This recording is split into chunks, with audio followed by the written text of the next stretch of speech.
Guys, and welcome back to Northwood Strength and Conditioning. Today we are going to be doing some trail running. I want to kind of map it out where we're going to go. I'm not going to show you the whole way, but I will show you some periodically what the scenery looks like. We are actually in Neshota Park, which is a park in Waukesha County here in Wisconsin. I come here quite a bit as far as fishing goes, but I've never really trail ran it. There's actually two lakes here. There's Mud Lake or Grass Lake, depending on who you actually talk to. The name actually varies. And then there's also Forest Lake here. So we are going to be running around both of those. So stay tuned, guys. See you soon.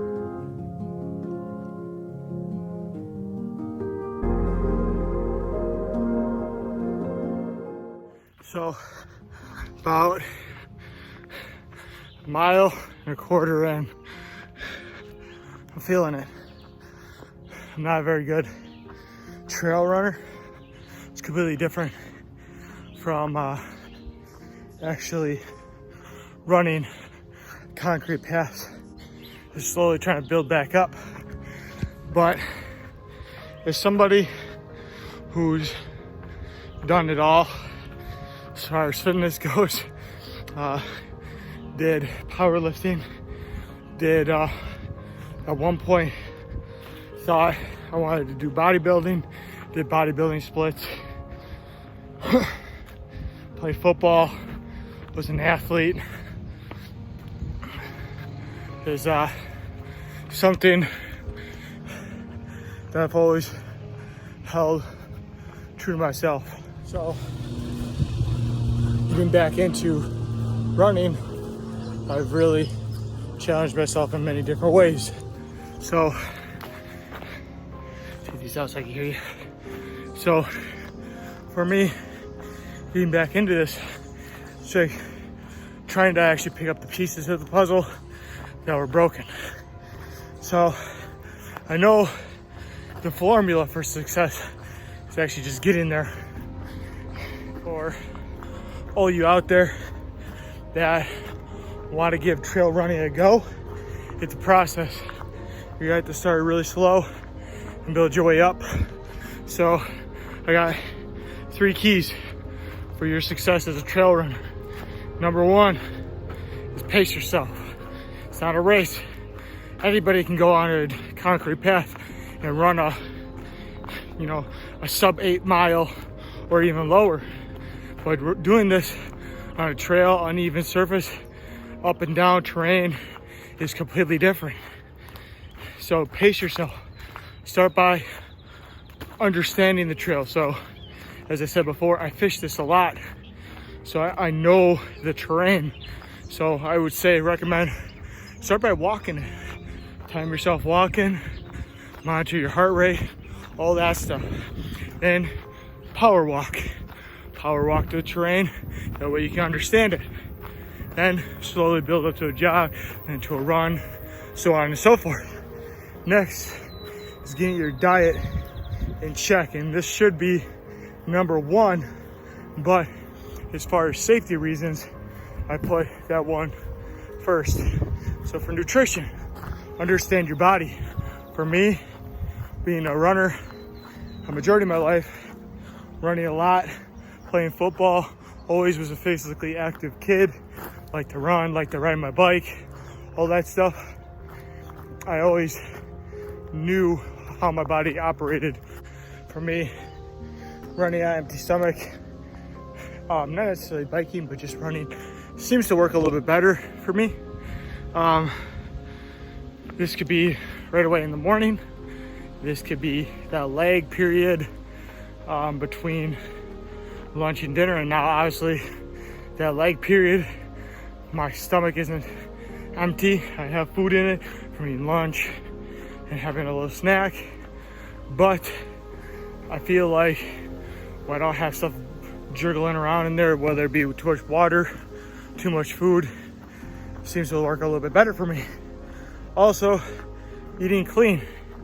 So something I've been getting back into is eating clean. So back in college, I ate a very, very basic diet for 2 full years. And it became boring. But over the years, as far as dieting and as my nutrition knowledge has grown and how I've developed as a strength and conditioning coach, I've learned how to make healthy recipes that can fit your calories, that aren't boring and all that stuff. How to be creative with my meals, learn how to understand them a little bit better. But something that it's gonna take you a little bit to understand, especially if you're starting fresh, is that understanding your diet and everything. So in my case, I'm a pretty muscular dude. Grew up in a pretty muscular family. So for me, my calories are completely different than say you and somebody else. And I know that because I retain a lot of body fat really quickly. But something that I did at the beginning was basic, make it really basic. And you don't have to go cold turkey on it, but really basic food. So wake up. I'm a huge advocate for huge breakfasts. Huge advocate, because I've seen the results. Back in college, I'd get up and I kid you not, I would eat a breakfast anywhere between 1,000 and 1,200 calories. Now these are clean calories. They may include egg or some of the foods that I had were egg whites, 1 to 2 whole eggs, 2 things of oatmeal, and then on top of eating that, I would have cranberry juice and usually a glass of almond milk and sometimes low-calorie toast with some peanut butter. That was my breakfast. It was a lot. And then from there, I would end up usually going all the way until 1, 3 o'clock without actually eating. I may have like a protein shake or something in between there, but not too often. And then I would actually go to my strength and conditioning sessions. And then before that, I would eat chicken, fish, and usually a quarter of a steamer bag of vegetables, whether it be, my favorite was broccoli. I ate a lot of broccoli.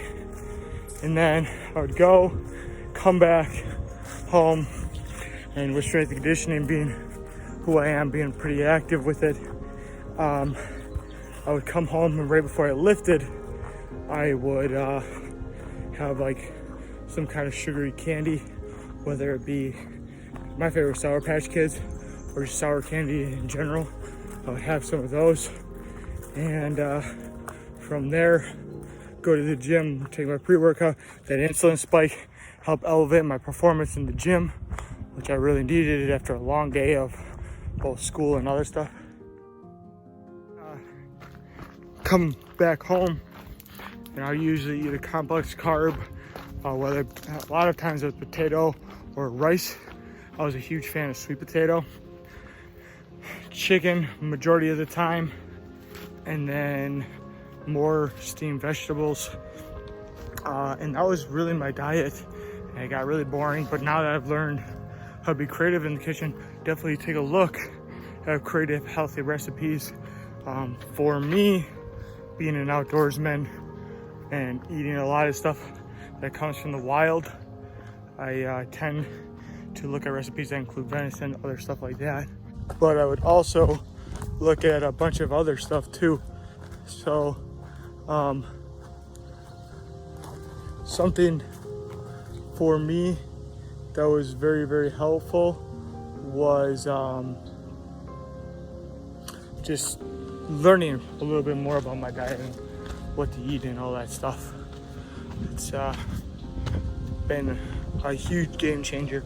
And then my third tip is get good running shoes.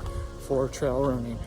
Now, these aren't like your typical shoes. If you look it up, trail running shoes are a little bit more grippier than other types of shoes. And then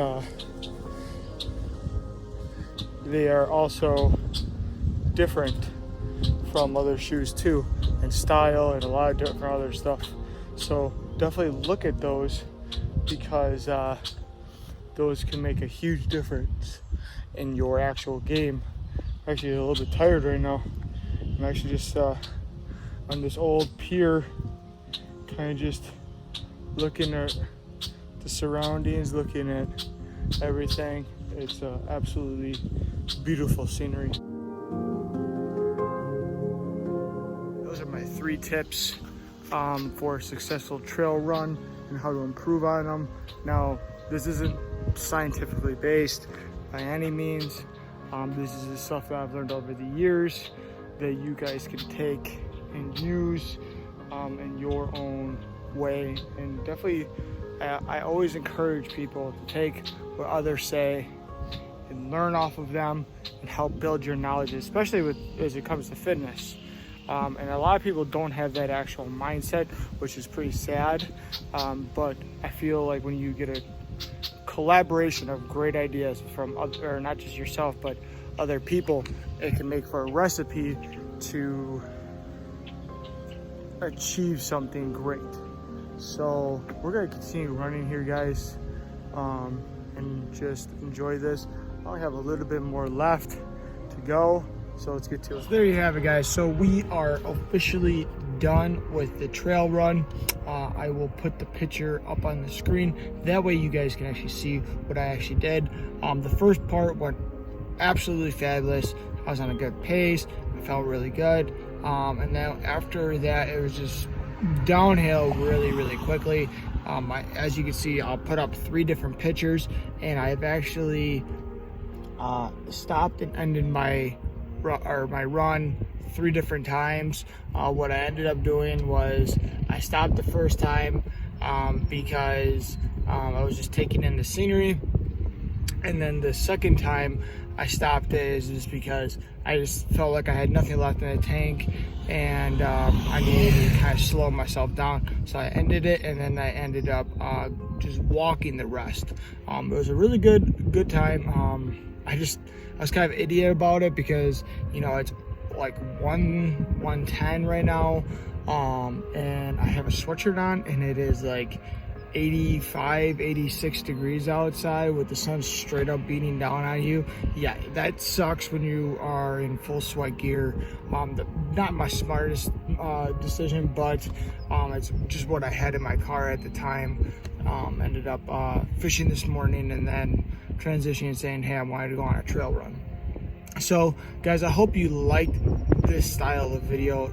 Typically what I'll do is I'll do a true running one, but I figured I'd add some tips and tricks that I've learned over the years as far as being a good runner and just becoming overall healthier. 2 of those, or one of those options that I put on there definitely was not a trail running specific.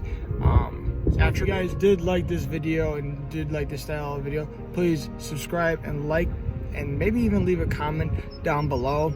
That way I can kind of communicate with you guys and kind of see what you guys want to. In the next couple of videos, you'll actually see me. I'm going to do a review on my trail running shoes to see how you guys like them and how I've liked them over the course of the first week of actually using them. So stay tuned to that, guys. See you in the next